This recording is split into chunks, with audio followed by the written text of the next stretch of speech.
Vamos ouvir o clamor das ruas?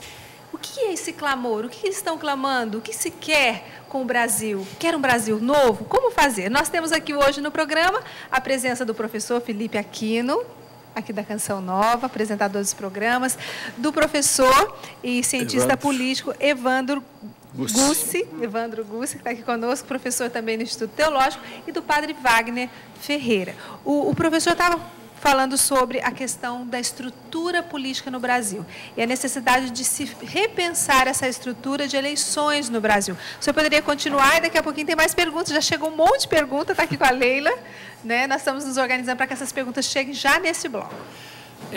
Como nós dizíamos, ou seja, quando nós não temos um voto distrital, ou seja, um voto por distritos eleitorais, nós temos o afastamento.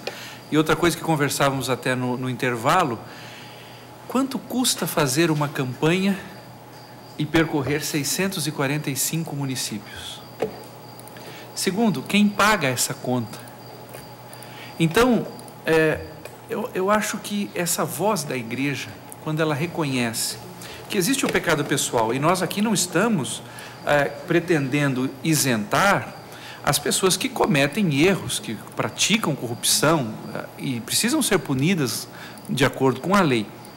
Mas não podemos esquecer que há estruturas, há um sistema político que a gente chama de instituições políticas que provocam, que levam e constroem pecado na vida da política do Brasil. O Evandro, podia entrar porque tem duas coisas que me incomodam muito na política. A gente sabe que a política é essencial. O Papa Francisco falou esses dias que a política é a arte de fazer a caridade, buscar o bem comum. Então, nós não podemos querer destruir a política, temos que destruir a politicagem. Não temos que destruir o político, temos que afastar o politiqueiro. A gente tem que ficar bem claro com isso, né? Mas, Evandro, duas coisas que me incomodam muito na política é o seguinte, aí eu queria que você usasse explicar para a gente. Por exemplo, aqui em São Paulo, elegeram um humorista chamado Tiririca. E os votos que eles receberam foram tantos que ele elegeu um punhado que não tinha voto suficiente para ser eleito. Quer dizer, você vota num e elege outro. É o tal do voto de protesto, eu não entendo eu vou brincar de votar, vou votar protestando. Segunda coisa que eu queria colocar, Adriana, que eu acho que agora a gente tem que buscar as causas dessa turbulência toda. Outra coisa que eu queria entender é o seguinte, com raras exceções, a gente percebe que muitos políticos, deputados, eles não estão ali lutando pelo povo. Mas como ele falou aqui, como a campanha é muito cara e a pessoa tem que buscar dinheiro, ela fica meio refém do patrocinador dela.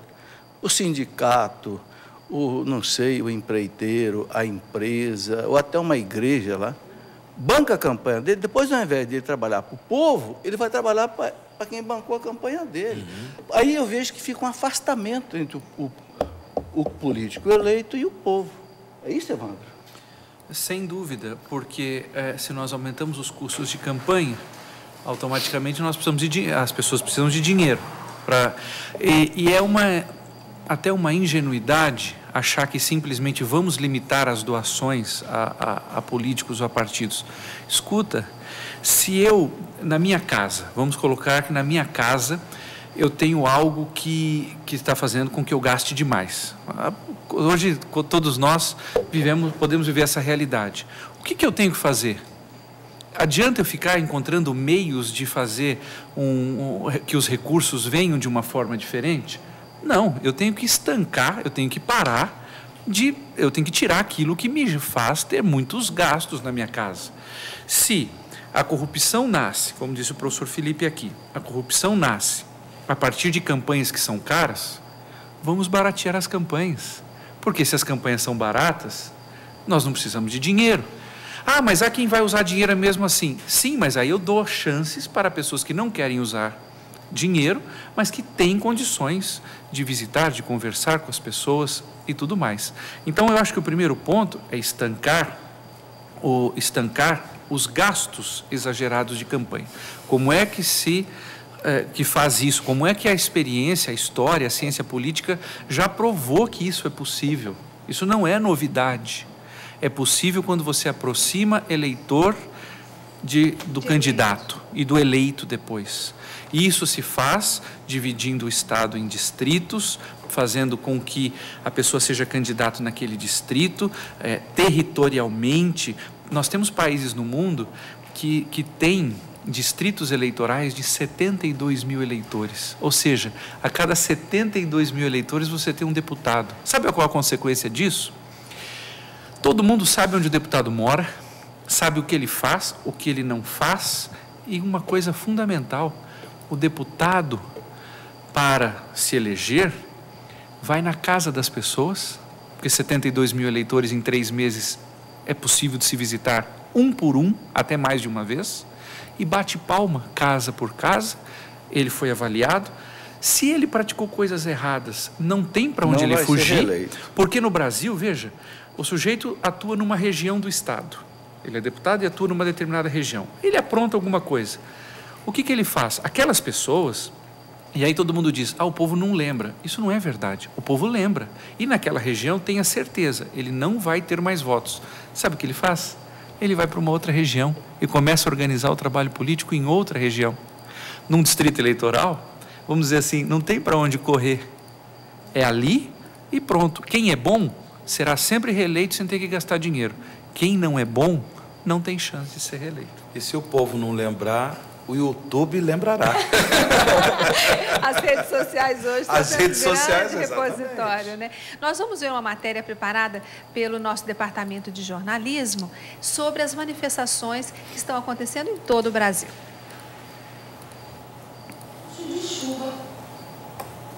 A manifestação de hoje começou em um bairro da periferia de São Paulo e fechou importantes avenidas da zona sul da cidade. De acordo com a organização, cerca de 500 pessoas participaram do ato, que pede a tarifa zero para o transporte público, controle sobre o valor dos aluguéis para a redução do custo de vida, melhoria na saúde e educação e a não violência policial. Nós estamos vivendo um momento político no nosso país, né? Muito importante para os trabalhadores. Nós, a periferia, os movimentos que estão hoje na rua, né, não vão sair da rua enquanto as suas demandas não forem atendidas. Para organizar essa manifestação, os líderes contaram com a ajuda das redes sociais. Eles criaram um evento no Facebook para convidar as pessoas para participarem. E deu certo. Muitas das pessoas que vieram aqui hoje ficaram sabendo por esse meio. Eu curti a página, vi que tinha um evento e vi. É mais rápido e acaba sendo muitas vezes mais econômico também para conseguir expandir a informação dos eventos. Se tiver na rede social, tem mais pessoas participando. Nas páginas do movimento Periferia Ativa, Passe Livre e MTST, letras grandes e artes chamativas dão as informações. A gente trabalha muito com o Facebook. Já há algum tempo a gente já fazia manifestação nas regiões, só que as nossas manifestações eram um pouco escondidas e reservadas por causa da própria polícia. Quem quebrou o tapume aí foi o pessoal do Passe Livre, divulgando por rede social, e convenceu a gente que a gente tinha que divulgar. Essa especialista explica o papel dessas mídias digitais na mobilização social. O termo rede social, ela já existe há muito tempo, tá? Ou seja, pessoas se reunindo com o objetivo de tomadas de decisão. Com as redes sociais fica mais fácil, ou seja, um número maior de pessoas debatendo com um objetivo comum. Então, o que se torna mais efetivo. Apesar de julgarem legítimos os motivos que levam as pessoas às ruas, alguns se sentem lesados pelos transtornos que as manifestações causam. Atrapalha tudo esse trânsito aí, entendeu? É o trânsito, o horário de serviço, né? O transporte, né?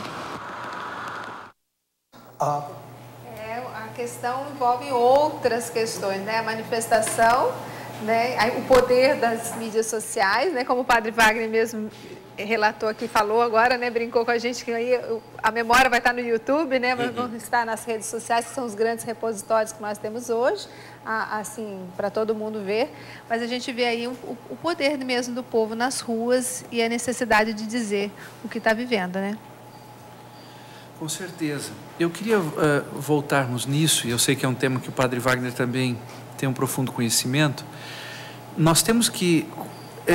tem um ditado do interior que diz assim, quando a água está suja e tem uma criança ali, a gente dá banho numa criança, eu tomei banho de bacia quando era menino, e a água fica suja. E nós temos que jogar a água suja fora, mas não podemos jogar a criança que está dentro da bacia junto. Né? Nós precisamos tomar cuidado nas manifestações em não jogar a política fora junto com as insatisfações que são naturais. Porque uma coisa é clara, se o sistema político melhorasse, 70% dos nossos problemas, esses problemas reais que as pessoas estão vivendo, com o transporte público ruim, saúde, educação, corrupção, todos clamores legítimos. Tá? Se nós tivéssemos uma reforma dessas estruturas, e ao invés delas serem estruturas de pecado, elas se transformassem em estruturas de virtude, em estruturas que levam as pessoas a fazer o bem, 70% dos problemas brasileiros seriam resolvidos. Esse eu acho que é o foco, digamos assim, o modo como canalizar esse clamor, esse grito que vem das ruas. Acho que a questão da reforma política é uma questão urgente. A reforma política é um pedido também que o povo está fazendo. O professor Evandro, ele disse que a humanidade ela fez conquistas que não vale a pena voltar atrás. Então, a política ela presta um importante serviço. Então, a manifestação do povo não pode pretender uma espécie de anarquia, certo? Então, a anarquia nós sabemos que é uma forma, digamos, de vida da sociedade onde praticamente os valores morais são banidos. E aí você dá espaço para tudo. A destruição das famílias, a destruição... Dá um espaço, dá lugar para qualquer coisa, né? Anarquia. Então, as manifestações elas não podem pretender um sistema político, digamos, anárquico, mas a reforma política. Nós entendemos que a democracia, como estilo de vida política, é a melhor forma onde as pessoas realmente participam, porém, é claro, movidas por valores, por ideais, por princípios, né, como, por exemplo, a realização do bem comum e tudo. Então, a reforma política ela é urgente. Eu acho que um dos pontos significativos nessas manifestações, nesse clamor do povo nas ruas, é a reforma política. E Deus queira que realmente isso aconteça. O que o professor Evandro já está colocando em matéria estrutural, certo? Tendo em vista a questão eleitoral, tendo em vista uma eleição mais distrital, certo? Isso aí contribui. Mas não só isso. O professor também colocou a questão das estruturas de pecado. Né? João Paulo II, no seu documento Reconciliação e Penitência, ele fala bem claro sobre a questão do pecado social, certo? E fala do pecado social também, que o pecado social ele acaba também gerando estruturas de pecado, onde as pessoas, muitas vezes, elas são influenciadas, quase que obrigadas, entre aspas, a cometer o pecado. Porém, João Paulo II também deixa claro, mas por trás das estruturas de pecado existem corações, existem vontades, existem responsabilidades. E aí a importância também do serviço da igreja em relação à evangelização para produzir a conversão do coração e a conversão dos valores, certo? Porque também se isso não acontecer, ou seja, toda a proposta de reforma política, ela vai ficar no papel, ela vai ficar nas boas intenções, né? Vai ficar nos bons projetos, mas não vai dar em nada, né? A longo prazo vai demonstrar novamente a sua perversidade, né? A sua imoralidade, vai mostrar novamente. Então, eu acho que precisamos estar atentos, enquanto sociedade, a esse clamor do povo em relação à reforma política. Mas também nós, como igreja, temos que fazer a nossa parte no que diz respeito à evangelização. Eu acho que isso também deixa claro para que o nosso povo católico cristão perceba que a evangelização não pode ficar alheia às questões políticas, às questões sociais. João Paulo II, num documento importante na sua encíclica Solicitudo Rei Socialis, né, a solicitude pelas questões sociais, né, ele coloca que faz parte, né, da ação evangelizadora da Igreja o ensino da doutrina social. Então, nós não podemos falar de evangelização sem que o nosso povo seja formado na doutrina social da Igreja. Porque só dessa forma nós realmente iremos dar a nossa contribuição como cristãos, como discípulos de Jesus, a nossa contribuição para construir uma sociedade justa, para contribuir com uma reforma política que realmente dê sentido para o bem da nossa sociedade. Do contrário, se nós somente pensarmos numa evangelização, no sentido assim de salvação eterna, né, da alma, né, preparar as pessoas para o céu, a eternidade, assim por diante, a eternidade começa aqui, né? O reino de Deus começa aqui. O reino de Deus deve penetrar com toda a sua força nas estruturas sociais, econômicas, políticas da nossa sociedade, sem pretender um paraíso na terra. A nossa eternidade é em Deus, a glória é de Deus, certo? Porém, também nós não podemos pensar numa evangelização somente para que a pessoa tenha uma eternidade feliz. Então aqui todo mundo é crucificado, certo? No sentido de respeito à dignidade da pessoa, de respeito aos valores da família, de respeito ao próprio trabalho, o valor do trabalho humano e assim por diante. A Leila tem perguntas e muitas, né, Leila? Muitas. Para o professor. É o Isaac, professor de Piracicaba, São Paulo. Professor Evandro? Sim, para o professor Evandro. Ele fala o seguinte: em reunião com a presidente Dilma, o ministro do STF, Joaquim Barbosa, sugeriu que haja candidaturas independentes e sem filiação partidária. O que o senhor pensa disso? Isso não pode ser pulverizar demais o pleito?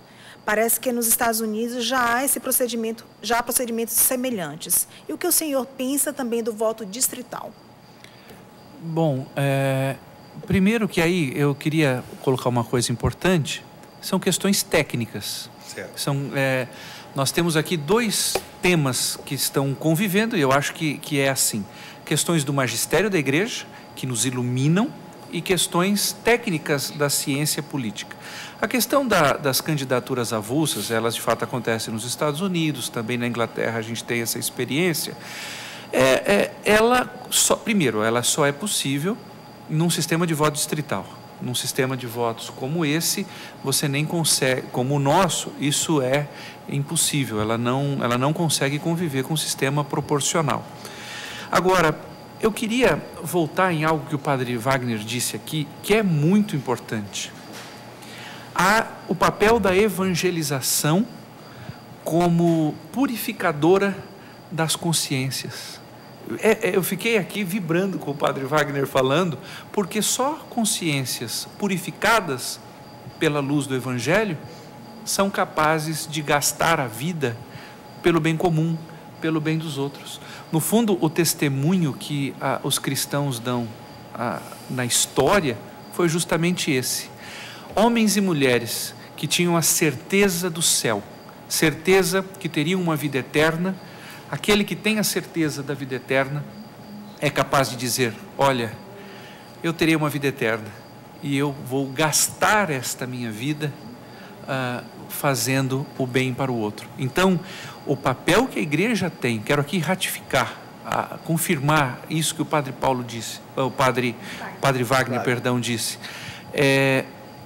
O papel da Igreja de evangelizar é fundamental para que propostas da política entrem nos corações. Corações que realmente não pensem nos seus interesses e tudo mais, mas na doação aos outros. E em relação ao voto distrital, eu acho que nós deixamos claro, é uma questão técnica, mas que hoje no mundo é considerada fundamental na evolução política. E é interessante que a gente vê isso como um caminho, que a gente olha para a política, e aí, qual seria a solução? Aí você apresentou esse caminho mostra uma possibilidade diferente e uma possibilidade interessante, que a gente fala assim, é possível, né? É possível fazer diferente, é possível ter mais próximo de nós aquele que está tão longe nos representando. Adriana, é possível e é desejável. Agora, o que faz alguém gastar sua vida para que as coisas boas como essa e tantas outras necessidades aconteçam? É aquele que teve um encontro com a pessoa de Nosso Senhor. Essa história, a gente olha Santo Agostinho, quando o Império Romano está caindo, a participação que ele tem para a reconstrução da civilização ocidental. Tem uma fala... Santo Ambrósio. A própria Santa Rita de Cássia, que lá na sua cidade, que vivia uma guerra entre duas famílias enormes, e aquela santa mulher constrói a reconciliação das famílias e o bem daquela cidade, daquele povoado. Se nós fôssemos falar aqui dos testemunhos dos cristãos, dos santos, o quanto eles contribuíram para que a sociedade fosse melhor, passaríamos aqui o resto da vida e não conseguiríamos terminar. Eu tenho uma perguntinha miudinha, porque nós já vamos para o intervalo. Professor Felipe, o Wagner, ele é de uma cidade bem pequenininha. Ele falou assim, vale a pena sua cidade, com apenas 9 mil habitantes, participar de uma manifestação como essa? Vale. Todos nós somos cidadãos, né? A cidadania independe da cidade grande ou da cidade pequena. Todos têm os mesmos direitos, as mesmas necessidades, as mesmas obrigações. Não tem dúvida. Adriana, eu queria colocar uma outra questão. Não sei se agora ou depois do intervalo. Coloque a questão e a gente responde depois do intervalo. É o seguinte, desde que essas manifestações começaram a acontecer na rua, eu comecei a pensar o que está por baixo de tudo isso. Porque, como eu falei no começo, é fácil você olhar para o doente e ver os sintomas, mas qual é a causa? Sim. E aí eu queria colocar para o Evandro, depois colocar um pouco sobre isso, que eu acho uma coisa... Por exemplo, no Brasil tem uma coisa, eu não sei se é só no Brasil, Evandro, o presidente da República, para governar, ele tem que fazer uma ginástica. E essa ginástica no Brasil cheira para o povo corrupção. Ou seja, ele tem que ter aquela base aliada. Então, ele tem que dar dinheiro para os deputados, aquelas emendas parlamentares. E, no meu modo de ver, isso aí é que coloca uma elite política longe do povo. E o povo começa a ver a corrupção acontecer. Como resolver isso?